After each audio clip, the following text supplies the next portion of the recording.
जय हिंद दोस्तों, एक बार फिर से स्वागत है आपका स्कॉलर्स के डिजिटल प्लेटफॉर्म पर। आज हम लोग करेंगे जो मॉक टेस्ट आपका होने वाला है, मॉक टेस्ट नंबर 025842 के रीजनिंग पार्ट का सॉल्यूशन। तो विदाउट फर्दर डिले स्टार्ट करते हैं आज का पहला प्रश्न। तो पहला प्रश्न क्या कहता है, देखिए। पहला प्रश्न आपका सादृश्यता एनालॉजी से लिया गया है, जो कि कहता है कि जो रिलेशन ग्रेप्स का वाइन के साथ है, वही रिलेशन विस्की का किसके साथ है। तो अधिकतर बच्चों ने तो आंसर फटाफट कर ही दिया होगा इस क्वेश्चन का, कि जो आपकी विस्की है वो किससे बनाई जाती है। तो आप बोलोगे सर ओट्स यानी जेई से। क्लियर होगी बात। बहुत ही आसान प्रश्न उन बच्चों के लिए जो इन चीजों में इंटरेस्ट रखते हैं। नेक्स्ट, सेकेंड प्रश्न क्या है आपका। सेकेंड प्रश्न है कि जो relation J T I S का एच आर जी क्यू से है, वही relation E F P E O का किसके साथ है। तो ऐसे प्रश्नों को करने का तरीका मैंने आपको बताया है कि आप इनके क्रमांक लिखोगे। जैसे जे का क्रमांक 10, टी का 20, आई का 9, एस का 19। और अगर H R J G Q की बात करें तो एच का 8, आर का 18, जी का 7, क्यू का 17। ये क्रमांक यानी प्लेस वैल्यू अपन ने लिखी। यहां से देखेंगे तो ये -2 -2 -2 और -2 नजर आ रहा है। यानी देखा जाए तो -2 करना है हर एक लेटर में से। अब हर एक लेटर में से -2 करना है तो एफ का क्रमांक होता है 6, पी का होता है 16, ई का होता है 5 और ओ का होता है 15। अगर -2 करेंगे 6 में से तो क्या आएगा डी, और 16 में से -2 करेंगे तो 14 क्या आएगा एन। तो डी एन आपका आना चाहिए, जो कि ऑप्शन नंबर ए में आ रहा है, बाकी किसी में नहीं आ रहा है। आगे आप पूरा कर सकते हो, इसमें से -2 करना है तो 3 यानी क्या आएगा सी। फिर 15 में से 2 माइनस करेंगे 13 तो क्या आएगा एम। इस तरीके से जब भी सादृश्यता वो भी किसकी अल्फाबेट की आ जाए तो आपको क्रमांक यानी प्लेस वैल्यू लिखनी है और आपको लॉजिक्स देखने हैं। ठीक है, एक तरीके से कोडिंग डिकोडिंग का ही प्रश्न है। ठीक है। क्वेश्चन नंबर अगर बात करें थर्ड की, तो यहाँ पे आपको ओड वन आउट बताना है कि ओड वन आउट यानी क्लासिफिकेशन। तीन चार में से तीन में कुछ सिमिलरिटी एक आपका अलग है, तो देखो हमेशा सिमिलरिटी बनाने की कोशिश करो। अगर बायोग्राफी, फोटोग्राफी, लिथोग्राफी और जेरोग्राफी में अगर बात करें तो तीन में किस में एक सिमिलरिटी बन सकती है, तो आप कहोगे सर इन तीन में एक सिमिलरिटी बन सकती है। कहीं ना कहीं प्रिंट से रिलेटेड चीजें हैं। जैसे फोटोग्राफी से आप लोग जानते हो एक छाया, मतलब एक फोटो आपको इमेज प्राप्त होती है। लिथोग्राफी जैसे आपके टी शर्ट वगैरह पे प्रिंटिंग वगैरह होती है। और जीरोग्राफी जैसे आपके बुक वगैरह पे प्रिंटिंग वगैरह होती है। तो कहीं ना कहीं ये प्रिंटिंग से रिलेटेड है, लेकिन बायोग्राफी तो आपका एक जीवनी यानी एक अलग है इन तीन चारों में से। तो ये आपका ओड वन आउट हो जाएगा। ठीक है। नेक्स्ट क्वेश्चन हम अगर बात करें फोर्थ की, तो यहाँ पे भी आपको ओड वन आउट बताना था, लेकिन इस बार लेटर्स में है, नंबर्स में है। तो अगर बात करें ओड वन आउट की, तो जैसा कि मैंने कहा कि आप सिमिलरिटी बनाने की कोशिश करो। तो अगर मैं 21 को मल्टीप्लाई करूंगा 5 से तो मेरे को कितना मिलेगा 105। और मेरे को 98 कब मिलेगा, जब मैं इसमें से क्या माइनस कर दूं 7। अब ये 7 कहाँ से आया। अगर आप 21 का थर्ड कर दो, 21 को 3 से डिवाइड कर दो तो आपको 7 मिल जाएगा। यानी माइनस होने वाली संख्या मैंने कौन सी ली है, जो नंबर है मेरा उसको 3 से डिवाइड करने के बाद माइनस होने वाली संख्या है। ठीक है, तो यहाँ से 98 आ गया। सिमिलरली अगर 45 को आप मल्टीप्लाई करोगे 5 से तो कितना आएगा, तो आप कहोगे सर 55 25 2 520 और 22 225। अब आपको कितना लेना है 210, यानी इसमें से कितना माइनस करेंगे इस बार 15। और ये 15 कहाँ से आएगा, जब 45 को 3 से डिवाइड करोगे। तो देखो सिमिलरिटी बन रही है ना, माइनस होने वाली संख्या डिवाइड बाई 3 होके आती है। ठीक है, तो यहाँ से कितना आ गया 100 210 आ गया। लेकिन यहाँ पर ऐसा नहीं होगा। ठीक है, इसको बाद में देखेंगे। इसकी बात करें तो ये देखो 27 गुणा 5 कितना आएगा 7 पंजे 35। ठीक है, 3 5 दूनी 10 और 3 13 135। और 126 तक पहुंचने के लिए आपको कितना माइनस करना पड़ेगा, तो आप बोलोगे 4 और 5 9, तब 126 मिलेगा। और 9 कहाँ से आएंगे 27 में 30 से डिवाइड कर। तो अब ये देखो ये तीन में मैंने सिमिलरिटी बना दी है, ए में, बी में और डी में। तो सीधी सिंपल सी बात है कि ये सिमिलरिटी जो है वो इस सी में लागू नहीं होती, तो ये आपका ओड वन आउट हो गया। मैं हमेशा सिमिलरिटी बनाता हूँ तीन में, एक अपने आप अलग होता है। ठीक है, अदरवाइज आप क्वेश्चन के आंसर गलत कराओगे। आपको सिमिलरिटी बनाने पे ध्यान देना है। साथ में ही अगर ये लॉजिक लगाने की कोशिश करते तो अपन देखते कि 7 को गुना 5 करते तो 35 आता। और दूसरी बात, माइनस होने वाली संख्या में 3 का डिवाइड होना चाहिए, यहाँ पे तो डिवाइड ही नहीं हो रहा, तो ये आगे बढ़ेगा ही नहीं। ठीक है, तो इसका आंसर हो जाएगा सी। नेक्स्ट क्वेश्चन नंबर अगर बात करें 5 की, तो बहुत ही आसान सीरीज आपको दिखाई दे रही है। अगर आप 3-3 का पेयर बना दो, कितने का पेयर बना दो, 3-3 का, तो आपको सीरीज आराम से दिख जाएगी। देखो एबीसी, यहाँ पे ये रिपीट हो गई एबीसी, और एबीसी यहाँ पे वापस से रिपीट होगी, अल्टरनेट सी ए बी ए। तो अगर सी बी ए की बात करूं तो ये रिपीट होगी। तो आपका आंसर क्या हो जाएगा, आपका आंसर हो जाएगा ए बी सी सी, जो कि ऑप्शन नंबर किस में आ रहा है, सी में। आसान सी एक सीरीज। क्वेश्चन नंबर अगर 6 की बात करें तो एक आसान सा प्रश्न मिसिंग नंबर का। तो देखो, अगर बात करें इन दोनों में डिफरेंस कितने का है, 21 का। यहाँ पे डिफरेंस कितने का है, 21 का। यहाँ पे डिफरेंस कितने का है, 21 का। यहाँ पे डिफरेंस कितने का है, 21 का। तो सीधी सिंपल सी बात है कि यहाँ पे भी डिफरेंस कितने आएगा, 21 का। और 21 का डिफरेंस अगर आएगा तो ये कितना आएगा, 6 और 3 36। और यहाँ पे वापस से डिफरेंस कितने का आ गया, 21 का। तो इसका आंसर क्या हो जाएगा आपका, 36, यानी ऑप्शन नंबर डी। ठीक है, नेक्स्ट क्वेश्चन नंबर अपन बढ़ेंगे 7 की ओर। तो देखो क्वेश्चन नंबर 7 आपका सिटिंग अरेंजमेंट का है। तो सिटिंग अरेंजमेंट में मान लेते हैं कि वो लोग इस तरीके से एक लाइन में बैठे हैं और उनका फेस किधर है, उत्तर यानी नॉर्थ की ओर। इसमें इसने कहा है कि डी सी के लेफ्ट साइड है, डी जो है वो सी के लेफ्ट साइड। तो अगर इनका फेस नॉर्थ की है तो लेफ्ट इधर होगा और राइट इधर होगा। तो अगर ये डी सी के लेफ्ट में बैठा है, ठीक है, डी सी के लेफ्ट की ओर, बी ई के राइट साइड। अब बी और ई यहाँ पर दोनों ही अपने पास नहीं है, तो एक बार इसको स्किप करते आगे बढ़ जाते हैं। ठीक है, ए सी के राइट साइड, ए सी के राइट साइड, देखो ये सी रहा तो ए इधर आ जाएगा इसके राइट साइड।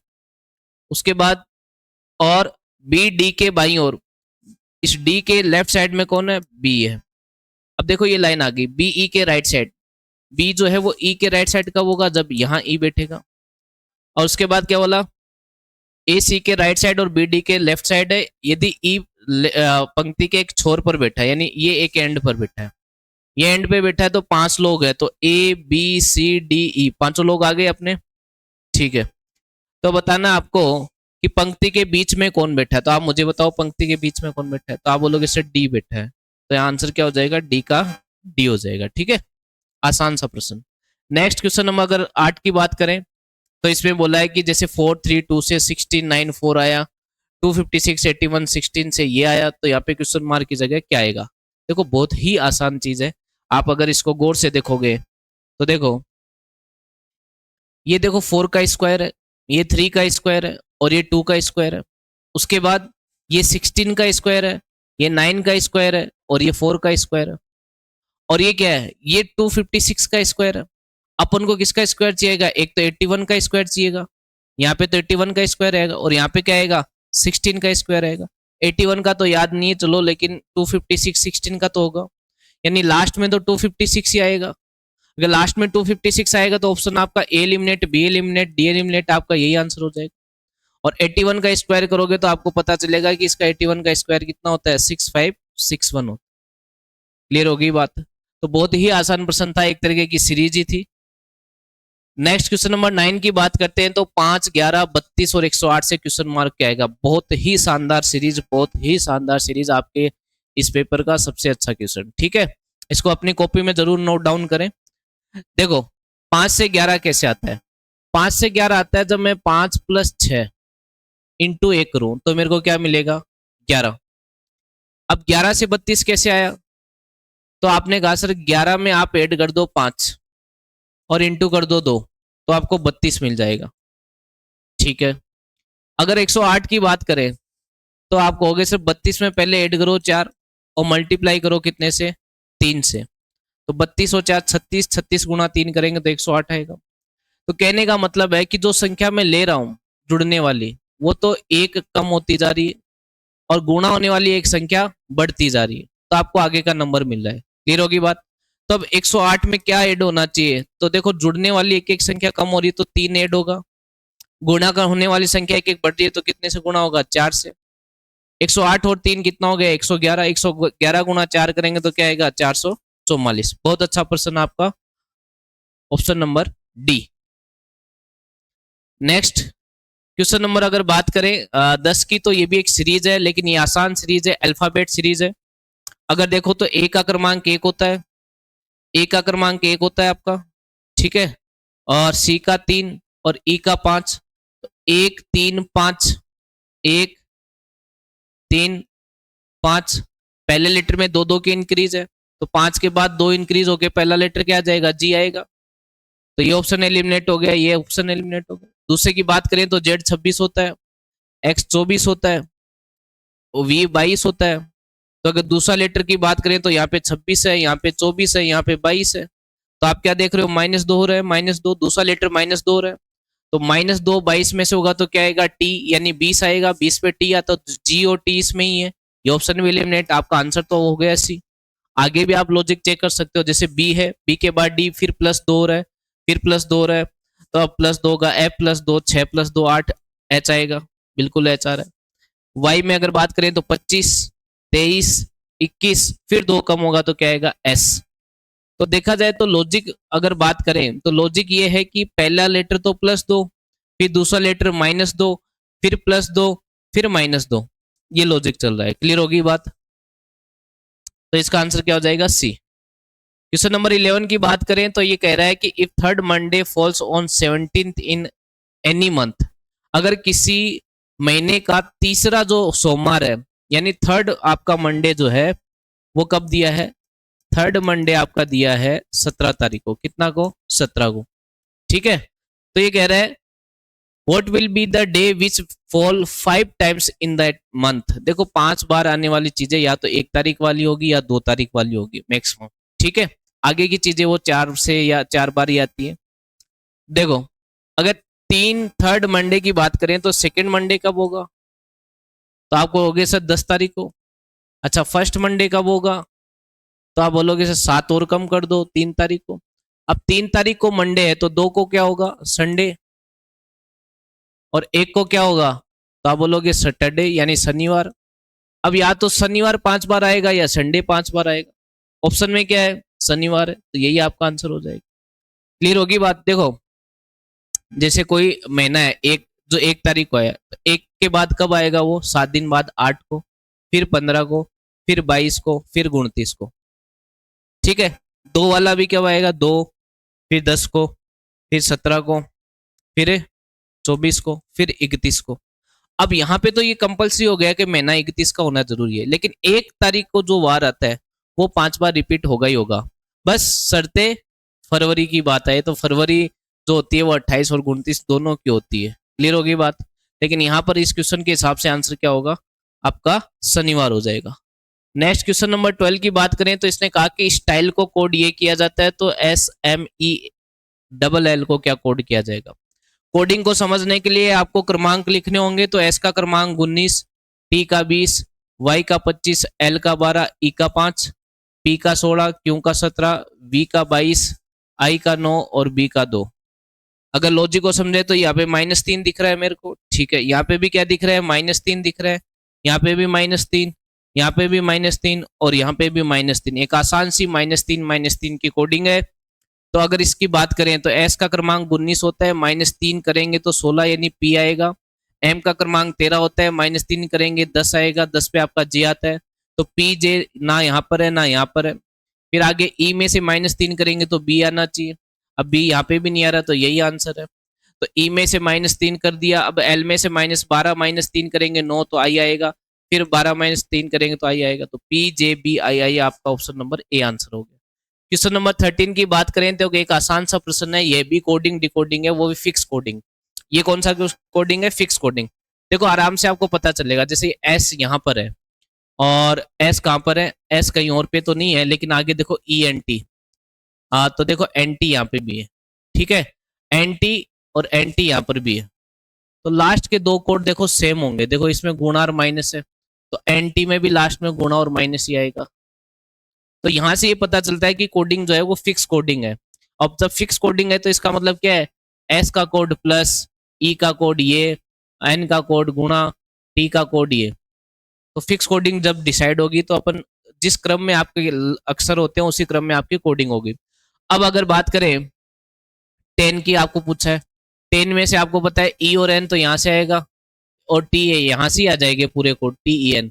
तो यहाँ से लास्ट कोड क्या था, टी का माइनस, और ई का कोड क्या है, आप कहोगे सर ई का कोड ये है, और एन का कोड क्या है, तो आप कहोगे गुणा। कौन से ऑप्शन में है, ऑप्शन नंबर बी के अंदर। ठीक है, क्वेश्चन नंबर अगर 14 की बात करें तो इसमें पूछा है कि कितने ब्लॉक है, तो आप बोलोगे इतना आसान प्रश्न कि एक ब्लॉक तो सर ये हो गया, दूसरा ये हो गया, तीसरा ये हो गया, चौथा ब्लॉक हमको दिखाई दे रहा है, लेकिन पांचवा ब्लॉक कौन सा है जो जिस ब्लॉक के ऊपर ये टिका हुआ है, इसके नीचे भी तो एक ब्लॉक है, ऐसा तो है नहीं कि इसको हवा में टिका रखा है। तो टोटल कितने ब्लॉक हो गए, 5 हो गए।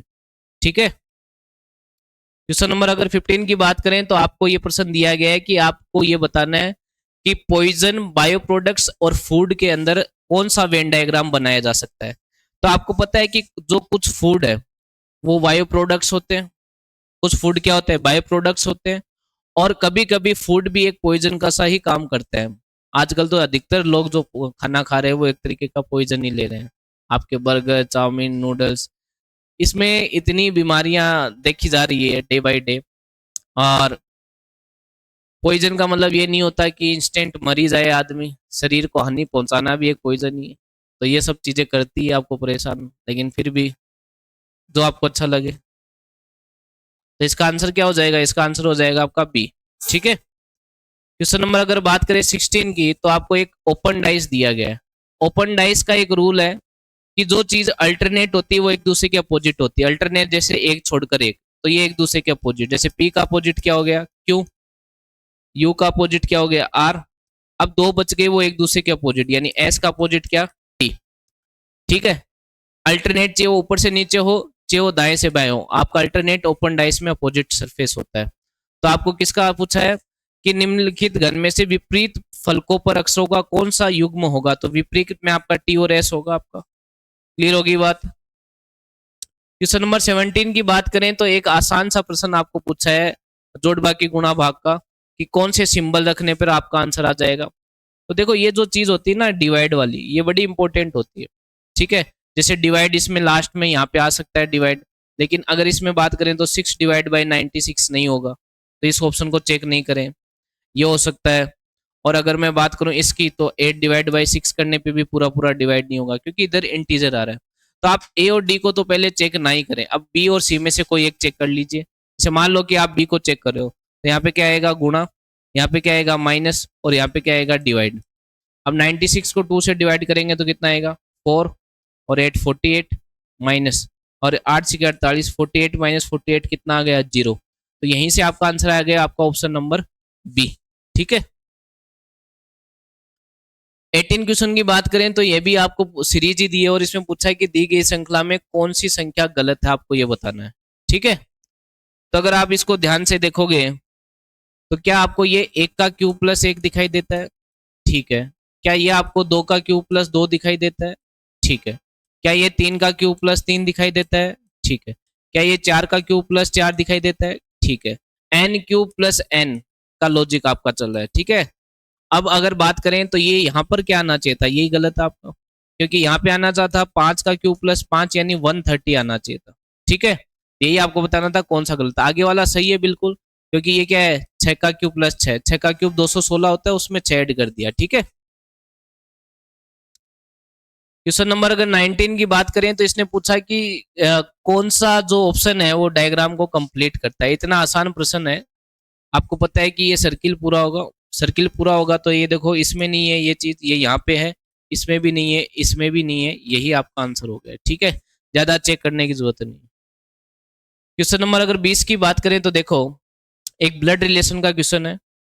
यहाँ पे बोला है कि सविता ने एक लड़के की ओर कहकर परिचय कराया कि वह मेरे, यहां से देखो, मेरे मामा जी के पिता की इकलौती पुत्री का पुत्र।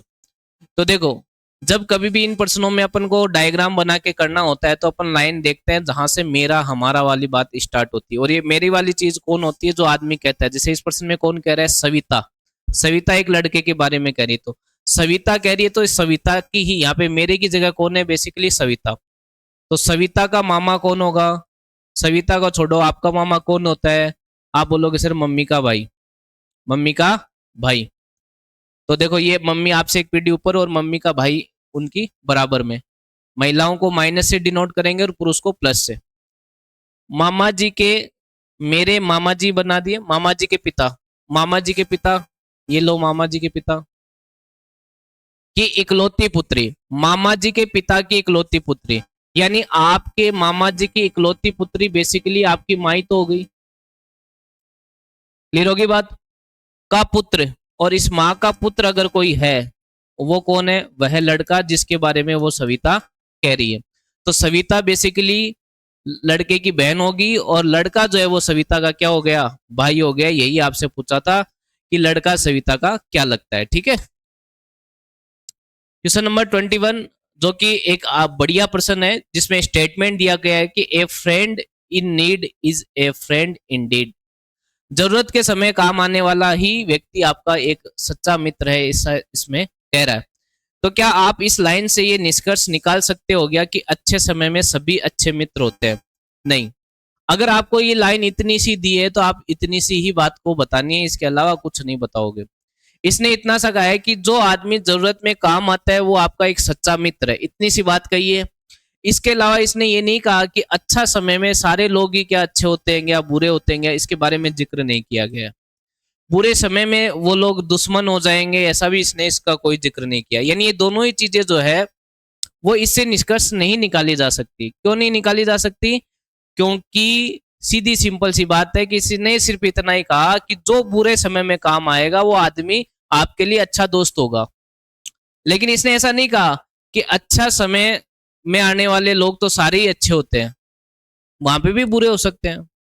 तो ये बात तो स्टेटमेंट के बाहर की चीज हो गई। स्टेटमेंट से बाहर जाने पे चीजें रॉन्ग हो जाती है। ठीक है, तो ये दोनों ही गलत होंगे, तो इसका आंसर क्या हो जाएगा? Option number A. ठीक, क्वेश्चन नंबर 22 की बात करें तो एक डायरेक्शन डिस्टेंस का क्वेश्चन है, जिसमें ये कहता है एक लड़का स्कूल से अपने घर लौटते समय, स्कूल से चल रहा है, स्कूल से घर जा रहा है, अपना रास्ता भटक गया। अपने घर पहुंचने के लिए वह पहले साउथ में यानी दक्षिण में 3 किलोमीटर चला। तो दक्षिण में 3 किलोमीटर इस साइड चलेगा। ठीक है, अब वह अपने बाएं मुड़ा और पूर्व दिशा में जाने लगा। अब देखो ये राइट होता है दक्षिण से और ये लेफ्ट होता है, तो लेफ्ट इस साइड हो गया, वैसे भी पूर्व ये हो जाएगा। और ये कितना चला है? पूर्व दिशा में सीधी दिशा में 2 किलोमीटर चला, यहाँ पे ये 2 किलोमीटर चला है। ठीक है, उसके बाद वहां से वह अपने लेफ्ट मुड़ा और 3 किलोमीटर चला। अब देखो अगर मेरा फेस, एक बार मैं क्लियर कर देता हूँ, जैसे ये 4 दिशाएं होती है आपकी। ठीक है, ये नॉर्थ होता है, ये ईस्ट, ये साउथ और ये वेस्ट, उत्तर, पूर्व, दक्षिण और पश्चिम। इसके इस साइड राइट होता है, इसके नीचे की साइड राइट, इसके इस साइड राइट और ऊपर की साइड राइट। यानी घड़ी की दिशा में जब आप चलते हो तो राइट चलते हो।